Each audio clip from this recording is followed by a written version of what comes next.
Nuestra charla principal se sube todos los días a nuestro canal de YouTube. Búscanos como Diana, Verónica y Tony, la entrevista. También puedes volver a escucharla en Spotify como Diana, Verónica y Tony. Te invitamos a seguirnos, regálanos un me gusta, compártela con tus amigos y activa las notificaciones. Este día en el Corre de la Mañana le damos la bienvenida a...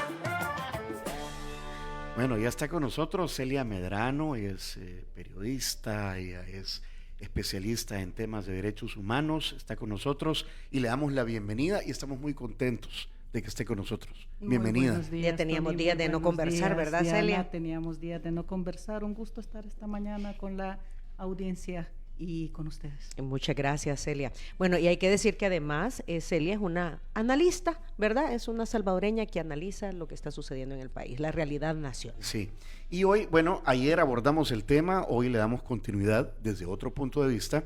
Ayer estuvo con nosotros Julio Valdivieso, abogado, jurista, analizando las reformas constitucionales recientes. Hay que decir que se aprobó,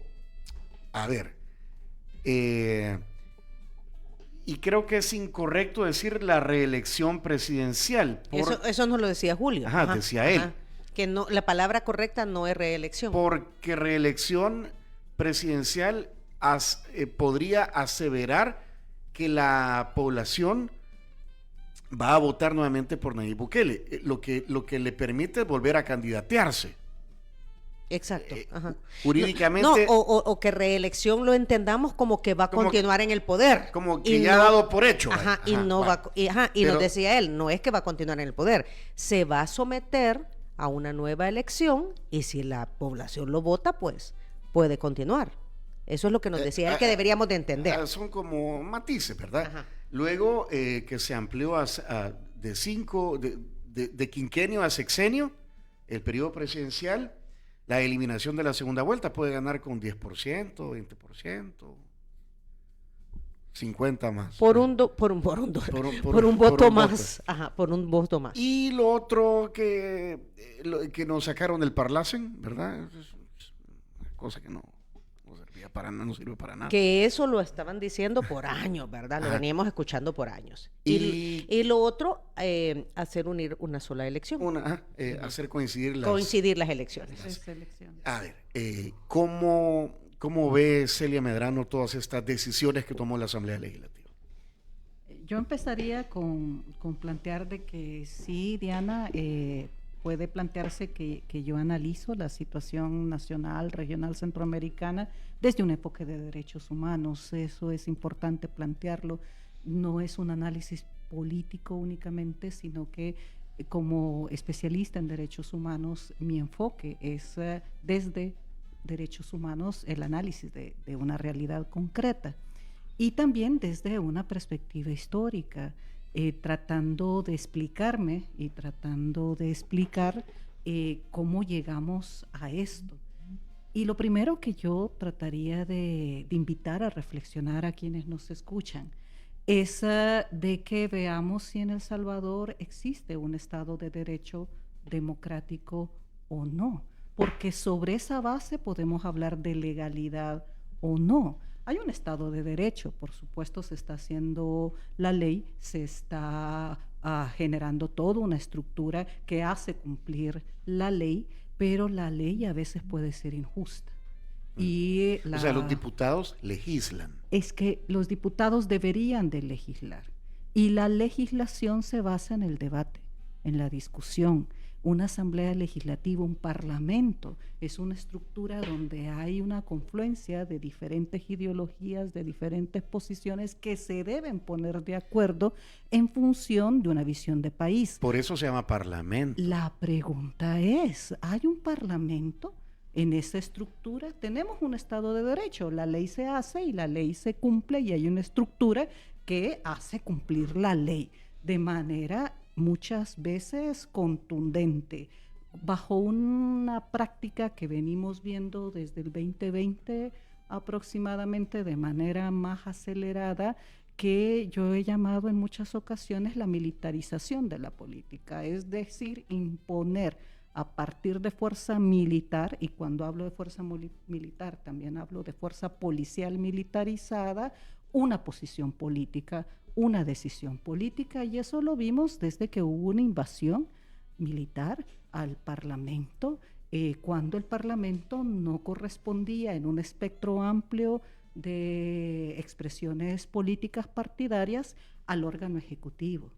Entonces, lo primero que invito a reflexionar es de que antes de que hablásemos y quisiésemos analizar una situación, si es legal o no, sino más bien si existe una estructura de un Estado de Derecho democrático, es decir, con independencia de poderes, que los jueces, que las juezas no respondan a un solo poder o no sean cooptados o sometidos a un poder determinado, si existe parlamento realmente o si lo que existe es una mayoría que ni siquiera parlamenta, que ni siquiera discute, que ni siquiera debate, únicamente le llegan las leyes a aprobar ya hechas desde Casa Presidencial y por tener una mayoría casi absoluta, proceden a aprobarlo porque no están obligados por correlación de fuerzas y por correlaciones políticas en la Asamblea Legislativa a debatir. Sí estarían obligados si tuviesen una visión real democrática, porque también hay expresiones partidarias diferentes aún representadas en la Asamblea Legislativa. Y hay expresiones sociales que deberían de ser escuchadas. Si yo voy a cambiar la Constitución, lo menos que debería de hacer es consultarle a las personas si están de acuerdo en tener a una sola persona de candidata de por vida para asumir de por vida la presidencia de un país determinado. Aquí no se discutió nada de eso. ¿Fue legal o no? Platiquémoslo. ¿Cómo es posible que en estos momentos podamos decir si fue legal o no cuando yo llego a la presidencia, cambio todas las reglas del juego, llego a jugar el partido, pongo yo la pelota, pongo yo al árbitro, pongo yo y me impongo a todos los jugadores y por supuesto el árbitro va a estar de acuerdo en que yo sea candidata para una reelección en las elecciones de 2024 y que diga de que lo que dijo el árbitro anterior, que hay una resolución de la Corte Suprema de Justicia que claramente dice que hay 8 artículos de la Constitución que prohibían y sancionaban a quienes apoyaran una reelección presidencial, y sin embargo, ya cuando los árbitros son míos, yo los puse y yo los impuse, por supuesto, ese árbitro va a decir de que está bien lo que yo hago, porque no responde de manera independiente, de manera imparcial. Si yo tengo una mayoría y puedo cambiar las reglas del juego electoral y puedo incluso decirle a cualquier oposición política partidaria que está defendiendo su voto en un escrutinio electoral parlamentario de que le voy a imponer las reglas del régimen de excepción que ya es permanente en El Salvador desde hace 3 años y medio consecutivos, yo estoy imponiendo mis propias reglas del juego. Y aquel que me diga que no tengo razón, que mi ley, que mi regla no es justa, yo le vuelvo a aplicar esa ley, esa regla injusta, y le digo, si tú estás diciéndome que es inconstitucional lo que yo estoy haciendo, te voy a apresar, te voy a acusar bajo el régimen de excepción. Que el régimen de excepción fue hecho supuestamente solo para criminales. Ahorita tenemos a mucha gente presa o exiliada por ser precisamente voces críticas de lo que está pasando en el país. Entonces, no es una discusión legal, es una discusión si lo que está pasando actualmente con las últimas violaciones a la Constitución, porque sí lo son, independientemente lo que diga el juez que fue puesto desde Casa Presidencial, los jueces, los árbitros que han sido puestos no van a decir que es inconstitucional lo último que se ha hecho en la Asamblea Legislativa el mes pasado. Hay un recurso de inconstitucionalidad el de Claudia Ortiz, el de la diputada Claudia Ortiz. ¿Por dónde podría venir, digamos, el punto débil de lo que jurídicamente hicieron? Yo recurro al árbitro, aunque sé que ese árbitro está o sometido, o cooptado, con miedo, a los poderes que controlan ahora todo desde Casa Presidencial. ¿Por qué recurro a ese árbitro sabiendo de que ese árbitro no es imparcial, no es independiente? Porque tengo que demostrarlo. Porque no puedo estar yo diciendo que el sistema no funciona si no utilizo el sistema. O sea, si lo está no poniendo a demuestro prueba, es lo que tú el dices. sistema está fallando.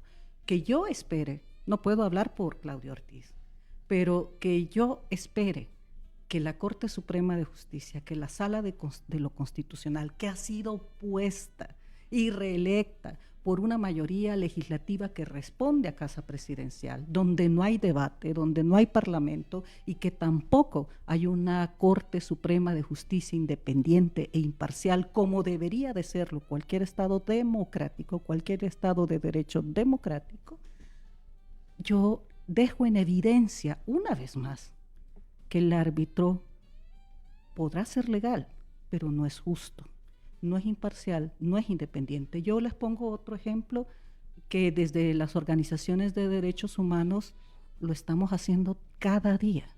Presentamos habeas corpus con muchas de las personas que están detenidas arbitrariamente, ilegalmente, injustamente, en el marco de este régimen permanente de suspensión de garantías constitucionales. Y los habeas corpus no dan resultado, ni siquiera el 1% de los miles de habeas corpus que se han presentado a la Sala de lo Constitucional están siendo respondidos, y mucho menos respondidos de manera positiva. O sea, Pero y han sido admitidos, escucha, Celia. Cuando alguien escucha Uh-huh. de que hay más de 7,000, 8,000 habeas corpus presentados que ni siquiera tienen respuesta, empieza a entender que hay una falla. Cuando dice que no hay respuesta es que no han sido admitidos. Ajá.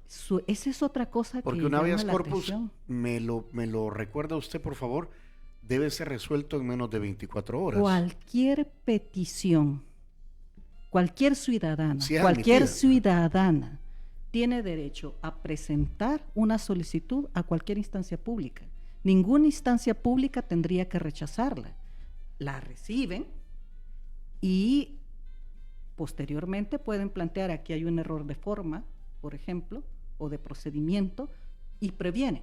Le dicen: nosotros no le podemos admitir esto porque tiene este tipo de errores. Hay que corregir esto. De Uh-huh. procedimiento, de Ujú. norma, por ejemplo. Uh-huh. Pero que un funcionario en una ventanilla le diga a una persona, como sucede en la Asamblea Legislativa, que organizaciones sociales llegan y piden simplemente en la ventanilla o en las fracciones, en las ventanillas de las fracciones parlamentarias, sobre todo la fracción parlamentaria mayoritaria en la Asamblea Legislativa, y digan: necesito una firma y sello de que me recibieron esta solicitud a esta fracción parlamentaria o a la presidencia de la Asamblea Legislativa, y que les diga a la persona que está en ventanilla que ni siquiera eso le va a dar, que ni siquiera va a tener esa organización una constancia de que fue recibida en la Asamblea Legislativa su solicitud, su petición.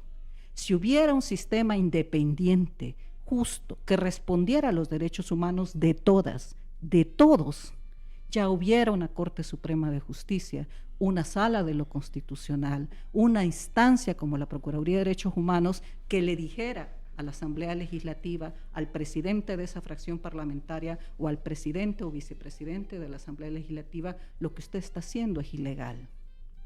Usted no puede rechazar una solicitud de cualquier ciudadana, de cualquier ciudadano. O sea, recibir no quiere decir Ni admitir. siquiera quieren recibirlo. Recibir no quiere decir admitir admitir. es ya que pase el procedimiento, Ya que pase el inicie procedimiento. el procedimiento. Ajá, y lo que tú estás Pero el señalando es que recibir, ni recibirla. ni siquiera Ahora, un sello de recibida de una solicitud, ni siquiera eso quieren dar. ajá, y por lo tanto En no la reciben el Asamblea documento. Legislativa, Por lo por tanto ejemplo. no entra, no reciben el Se me documento. violenta mi derecho a hacer una solicitud, una petición. El derecho que toda ciudadana y ciudadano tiene de presentar una petición, de pedir algo a cualquier instancia pública, a cualquier funcionario público, es negado. Y es negado en un contexto de impunidad, porque no hay Estado de Derecho en El Salvador democrático. ¿Qué pasa con los actualmente. habeas corpus que preguntaba Tony? Es lo que sucede cuando las organizaciones de derechos humanos han presentado alrededor de 8,000 habeas corpus desde el régimen de excepción. en donde la naturaleza, la pregunta que hacía Tony, la naturaleza del habeas corpus es inmediata. Es que yo estoy presentando una petición en donde digo, no sé ni siquiera dónde tienen detenido a mi familiar. Y si no sé dónde está detenido mi familiar está en riesgo, está vulnerable a sufrir cualquier violación, incluyendo que le desaparezcan. Y yo estoy necesitando que alguien me diga, aquí está detenido y esta es su condición, a verlo, mostrar el cuerpo, es la etimología del habeas corpus. Entonces, esto, la Corte Suprema de Justicia no está ni siquiera respondiendo los habeas corpus, o los está devolviendo con argumentos que no son legales. Por ejemplo, ha regresado a habeas corpus a organizaciones de derechos humanos por falta de ortografía, cuando lo que se busca es que se proteja la vida y la integridad de una persona. Una instancia, la máxima instancia jurisdiccional del país, devuelve argumentando una falta de ortografía a un habeas corpus que se puede entregar incluso a mano, en una hoja de cuaderno. No hay una formalidad con el habeas corpus porque prevalece la necesidad, la urgencia de proteger la vida y la integridad de la persona. En base a lo que usted está diciendo, podríamos suponer que la diputada Claudia Ortiz está probando al sistema, sabedora de que no va a tener éxito su solicitud, pero esperando a ver de cómo le responden. El partido Vamos... ¿Es correcto? Yo entendería que el partido Vamos está cumpliendo... Quiero entender que el partido Vamos lo que está haciendo es cumpliendo un deber ciudadano. No solo deberíamos de pensar que un partido político presentara una inconstitucionalidad por algo que es claramente inconstitucional. Deberíamos de hacerlo muchas más. Debería de haber una cantidad enorme de peticiones de inconstitucionalidad sobre esta acción en la Asamblea. ¿Cómo lo va a haber si están alrededor de 200 personas defensoras de derechos humanos y de prensa crítica en el exilio o asumiendo una autocensura y bajo perfil a partir de que está siendo criminalizada la labor, no de oposición política, nada más, sino de cualquier voz crítica? Quiere decir que un abogado que está con un megáfono acompañando a una comunidad que está pidiendo que no se le desaloje de manera ilegal, injusta, llegan, lo detienen, se lo llevan y lo meten preso. ¿Cómo podemos pensar que hay libertad de expresión, libertad de organización, libertad de asociación en un país donde 6 de cada 10 salvadoreños ha dicho claramente que tiene miedo, que se abstiene de dar a conocer públicamente su opinión sobre el gobierno porque sabe que eso le podría acarrear represalias, incluso la cárcel? Entonces, analicemos o tratemos de analizar la situación que está pasando con respecto a las últimas violaciones a la Constitución que se han hecho por parte de la Asamblea Legislativa, que van a permitir que una persona sea candidata permanente cuando el juez, cuando los jueces, cuando toda la estructura estatal responde a los poderes de Casa Presidencial actualmente. Entonces no hay reglas del juego que se respeten. Yo pongo la cancha, pongo la pelota, pongo a los jueces, pongo al árbitro e incluso me atrevo a poner al público. Y de repente hay una serie de voces con mucha difusión, con mucha propaganda, con mucha publicidad, que responden a ese discurso único de que esto es legal. El argumento de Julio Valdivieso ayer era que usted está asumiendo de que Nayib Bukele va a candidatearse nuevamente, pero eso no, o sea, según Julio, eso no se sabe. Yo lo que puedo decir es que lo veamos retroactivamente. A ver, quien está en la presidencia ahora dijo claramente que no pensaba reelegirse, que estuviésemos tranquilos, que no podía reelegirse porque era inconstitucional la reelección. ¿Cuántos le creyeron? No lo sé. Pero ahí lo tenemos, reelecto otra vez, recién reelecto, bajo una candidatura que nunca debió de haberse concretado porque era una candidatura inconstitucional, de acuerdo a las reglas del juego que dejó por sentado una sala de lo constitucional anterior, y que la nueva sala de constitucional, los nuevos árbitros puestos desde Casa Presidencial a través de una asamblea legislativa mayoritaria, dijeron que esas reglas del juego ya no, que ahora había otras reglas del juego, respondiendo a quien los puso en su cargo para que dijeran eso. Recién electo, nuevamente, nos dijo, no, yo no pienso quedarme para siempre, solo esta segunda vez, no se preocupen. Y el mes pasado nos encontramos, casi el mes pasado, un periodo vacacional largo previo, nos encontramos con que ahora puede candidatearse las veces que quiere. ¿Y qué nos dicen? No, si el pueblo quiere. Si el pueblo vota por él puede permanecer las veces que sea necesario porque el pueblo lo pide. Y vuelvo a decir, ¿de qué pueblo estamos hablando? Si 6 de cada 10 salvadoreños dicen claramente que se abstienen de expresar libremente su opinión porque saben que eso les puede acarrear represalias. ¿De qué clase de libertad de un pueblo estamos hablando en donde la popularidad ya no es el tema? El tema es si siendo popular yo me aproveché que llegué a un cargo, cambié todas las reglas democráticas que me permitieron llegar a asumir ese cargo.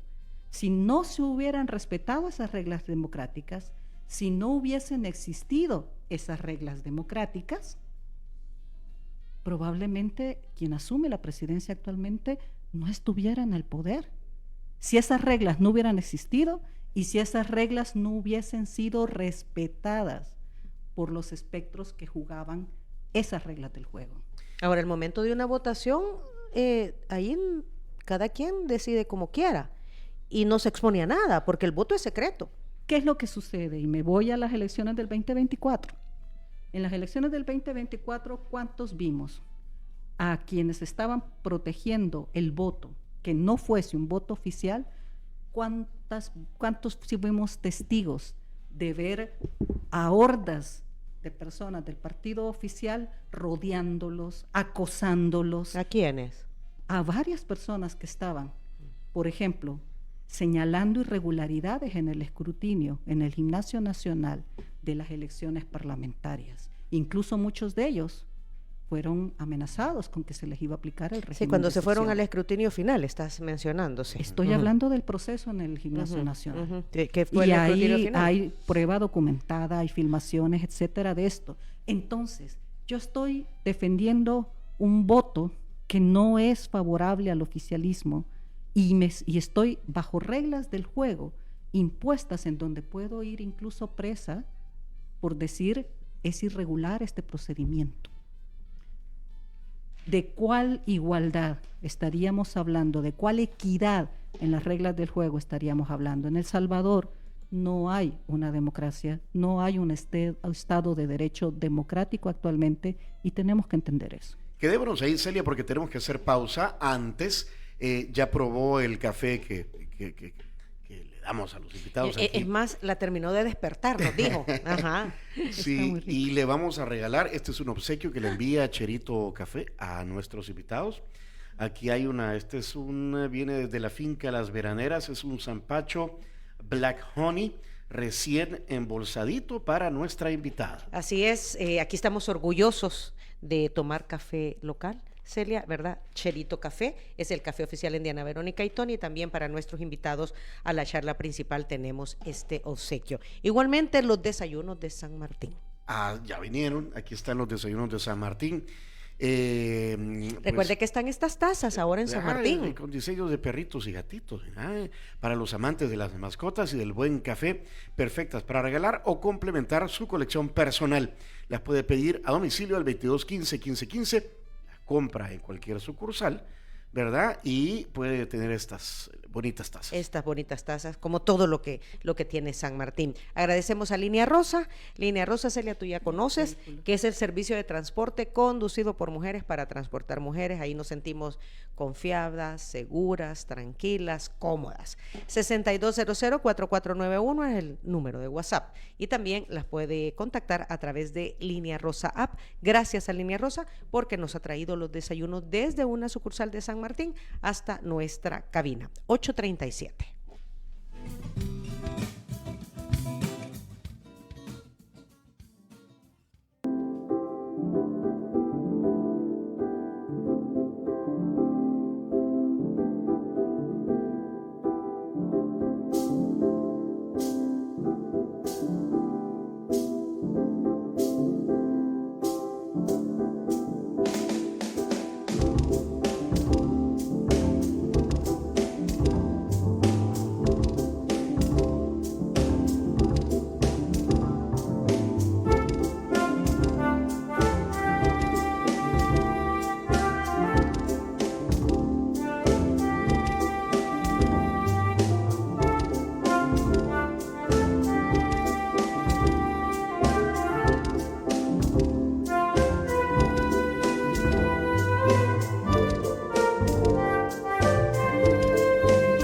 Nos acompaña Celia Medrano, ella es especialista en temas de derechos humanos, entre otras cosas.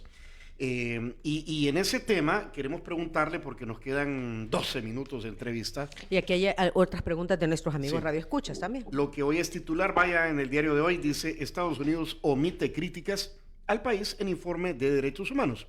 En su informe anual, el gobierno de Donald Trump afirmó que no hubo abusos significativos de derechos humanos en 2024 en El Salvador.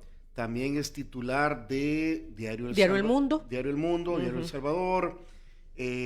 Cada uno pues aborda el tema de distinta forma, pero en términos generales, digamos que hay una aprobación por parte del gobierno de los Estados Unidos en ese tema al gobierno de nuestro país. No es una sorpresa. Yo creo que en el mundo occidental los informes de derechos humanos del Departamento de Estado siempre han sido tomados como un referente de que entender por democracia y que entender por un Estado de Derecho que respeta, está obligado a respetar reglas de derechos humanos, y cuyo modelo siempre se ha presentado, insisto, en el mundo occidental como el modelo a seguir. Cuando ese modelo a seguir rompe esas mismas reglas con su actual presidente, por supuesto que este tipo de informes empiezan a medirse sobre la base de la cercanía con el gobierno estadounidense y no sobre la base de principios universales de derechos humanos. No solo El Salvador, no solo ha visto hacia otro lado los Estados Unidos con respecto a las violaciones al Estado democrático y las violaciones a derechos humanos que están ocurriendo en El Salvador, donde ya tenemos casi 500 personas documentadas, fallecidas en las cárceles, que ni siquiera tenían un juicio, no habían sido condenados en un proceso judicial, a pesar de que ya tenían 2 años, 1 año, casi 3 años de estar detenidos de manera injusta en una cárcel del país. Cualquiera debería de sacudirse de saber de que una albañil, que una joven estudiante ha muerto en una cárcel cuando ni siquiera fue condenada por los delitos que se le estaban imputando debido a las condiciones de maltrato y las condiciones de desatención a derechos básicos de salud, por ejemplo, que provocaron su muerte dentro de las cárceles salvadoreñas, que son responsabilidad del Estado.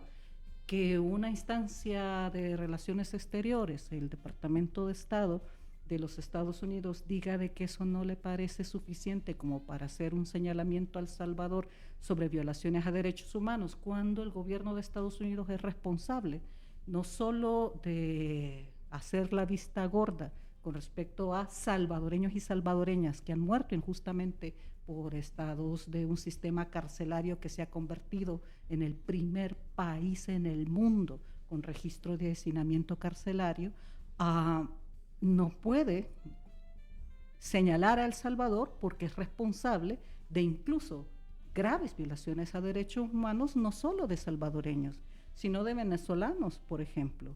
Han salido alrededor de 270 migrantes salvadoreños que han ya afuera denunciado violación sexual dentro de las cárceles salvadoreñas, tortura, malos tratos, además de una situación carcelaria totalmente violatoria de derechos humanos, en donde hay responsabilidad del gobierno estadounidense en tratar como criminales a personas migrantes, como criminales de alto perfil, y haberlo señalado públicamente, tanto el gobierno de El Salvador como el gobierno estadounidense, como miembros de una estructura de alta criminalidad como el Tren de Aragua de Venezuela, cuando más de la mitad de esas personas ni siquiera tenía indagaciones en Estados Unidos que les investigaran por cualquier tipo de acción delictiva, y mucho menos tenían abiertos procesos de esa naturaleza. Entonces, estamos hablando de un informe sesgado en función de si la cercanía y la complicidad en violaciones a derechos humanos, tanto de El Salvador con las violaciones a derechos humanos que comete Estados Unidos actualmente contra personas migrantes, por ejemplo, en función de esa cercanía.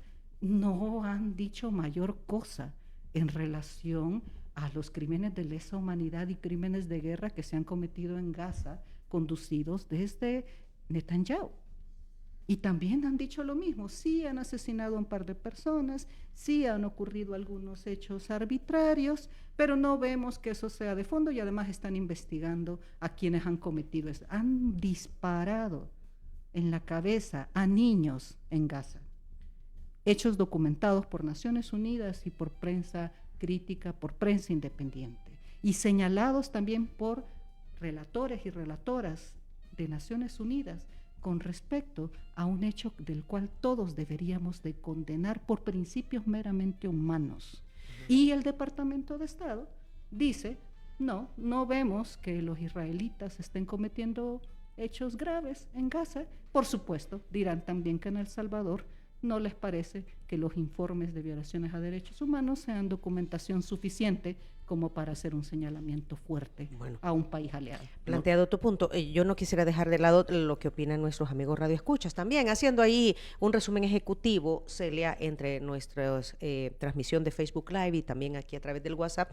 Muchos hablan de la popularidad que tiene el presidente Bukele, así como también el hecho de que, de acuerdo a encuestas, ha sido catalogado como uno de los jefes de Estado que está haciendo bien su trabajo al frente de El Salvador en estos momentos. Y que esas personas, pues obviamente, podrían, en el caso que estábamos hablando nuevamente de los cambios en el tema de elecciones, podrían votar nuevamente por el presidente Bukele. Vuelvo al tema de las reglas del juego. Cuando hay un espectro democrático en donde se respeta realmente la voluntad del pueblo, al pueblo se le consulta previamente, antes de cambiar las reglas del juego, como se ha hecho drásticamente en las últimas 2 legislaturas. No se le ha consultado a la gente, ni a sus referentes como organizaciones no gubernamentales, por ejemplo, organizaciones sociales, en cambios tan fuertes de las reglas del juego de carácter electoral. El que ahora un presidente, una presidenta pueda ser electa con el voto +1 y ya no sea necesaria la segunda vuelta, equivale a poner al mismo nivel una candidatura presidencial que una candidatura para un alcalde en un municipio pequeño. Entonces, cuando también las reglas del juego pasan por tener a mis propios árbitros, los que responden a mis intereses, no a los intereses de la población, y cuando también a cualquiera que me represente un contrapeso o que me pueda representar un contrapeso electoralmente hablando, yo empiezo a criminalizarlo, a acosarlo, a atacarlo, a obligarlo a irse o a meterlo preso. Cuando analistas en el tema electoral se ven obligados a irse del país porque los están acosando por parte de instancias oficiales o terminan presos por haber dicho que con análisis como juristas, como abogados, como especialistas en el sistema electoral, de que las reglas del juego no son legales, no son justas, no son democráticas, y esa persona termina presa, acusada de cualquier cosa. Porque no importa, cuando el juez no es justo, cuando el juez no es independiente, cuando el juez no es imparcial, no importa si la acusación es justa, es inventada, es falsa o no, porque el juez no va a actuar sobre el análisis de prueba, va a actuar sobre la base de lo que le ordenan que tenga que resolver. Entonces, ¿cómo podemos hablar de popularidad entonces frente a una situación donde las personas tienen miedo? Hay encuestadores que van acompañados con hasta 3, 4 policías y un pick-up policial realizando las encuestas. Si yo soy una persona que no está de acuerdo con el gobierno ni cómo están haciéndose muchas cosas en el país, ¿cómo voy a dar mi opinión si estoy viendo que el encuestador tiene detrás a 4 policías y un camión policial y lo están transportando en un camión policial por parte de una supuesta encuestadora independiente? En Nicaragua, el Latinobarómetro, por ejemplo, que es un sistema de medición de opinión pública a nivel de América Latina, desde la crisis del 2018 ha dicho claramente que en Nicaragua no realiza encuestas porque no hay condiciones de seguridad ni para sus encuestadores, ni hay condiciones para que cualquier persona nicaragüense que entrevistasen, que encuestasen en la calle, se sintiese segura de dar realmente su opinión. Y eso ya nos está pasando a nosotros. Solo para cerrar el tema del informe del Departamento de Estado de los Estados Unidos, ¿está usted diciendo entonces que digamos que el Departamento de Estado, el Marco Rubio, el que está ahí, está haciendo más una aseveración política favorable que algo apegado a la realidad? O sea, que es más una maniobra, que es un informe político. Siempre ha sido un informe político.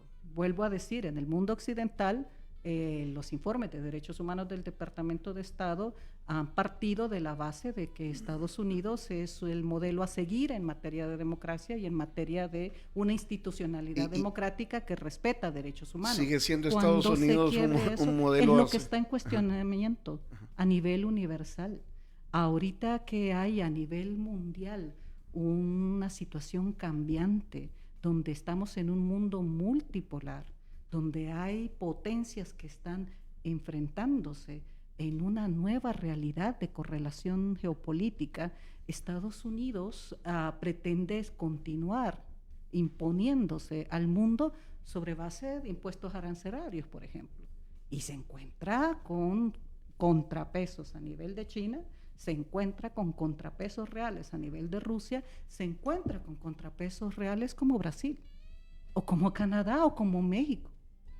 Entonces el mundo está enfrentando una nueva correlación geopolítica en la cual lo que está en cuestionamiento, entre muchas cosas, es si el modelo democrático, que supuestamente ha sido el modelo a seguir, es Estados Unidos, si ha sido Estados Unidos o no. Y en ese contexto tenemos que ver ese informe del Departamento de Estado. La gestión Biden dejó ya elaborado ese informe, y lo que decía sobre Israel y lo que decía sobre El Salvador era muy diferente a lo que cambiaron a última hora. Por eso se tardó ese informe y no fue presentado en marzo, que es el mes en que usualmente se presenta este informe, sino que hasta ahora, pasada la mitad, ya a principios del segundo semestre de este año, porque lo cambiaron en función de ser benevolentes con los que consideran sus aliados. Y sí tengo que decir algo muy fuerte en ese sentido: el tener el aval del gobierno estadounidense en un periodo determinado no representa que eso vaya a ser permanente. El expresidente de Honduras tuvo el apoyo del gobierno estadounidense incluso para un proceso similar a un segundo mandato, parecido a lo que ha ocurrido en El Salvador, salvadas diferentes distancias. Y Juan Orlando Hernández actualmente se encuentra preso en los Estados Unidos por crímenes relacionados a narcotráfico. Muy bien, son las 9:01 con 1 minuto. Celia, se nos acaba el tiempo. Muchas gracias por venir, responder a las inquietudes de la audiencia y bueno, plantear sus puntos de vista sobre lo que está pasando en nuestro país. Muchísimas gracias. Gracias, Celia. Yo agradezco enormemente. Lleva cafecito. Mi café Cherito, lo he probado y me ha encantado. Y gracias por los libros del Ministerio de Educación. De Cultura. Hay que decir gracias que, al ministro. Sí, aquí vamos a regalar libros a quien quiera. Ya vamos a contar, ¿verdad? Sí. Para compartir estos... Que estuvimos conversando la semana pasada con el ministro de Cultura y él se comprometió a enviarnos libros para regalar, porque el ministerio está regalando libros, ¿verdad? A quien los aprecie. A quien los aprecie. Eso es lo más importante. Muchísimas gracias, Celia, y al ministro de Cultura también. Agradecemos al ministro de Cultura. Yo me llevo a Hugo Lindo y a el autor de Medianoche del Mundo, Jorge Galán. Muy bien. Si quiere volver a escuchar esa entrevista, atención a lo siguiente. Muchas gracias por acompañarnos en nuestra entrevista. Para volver a escucharla e incluso verla, visita nuestro canal de YouTube Diana Verónica y Tony. Búscala como La Entrevista. También puedes encontrarla en Spotify como Diana Verónica y Tony. Te invitamos a seguirnos, regálanos siempre un me gusta, compártela con tus amigos y activa las notificaciones.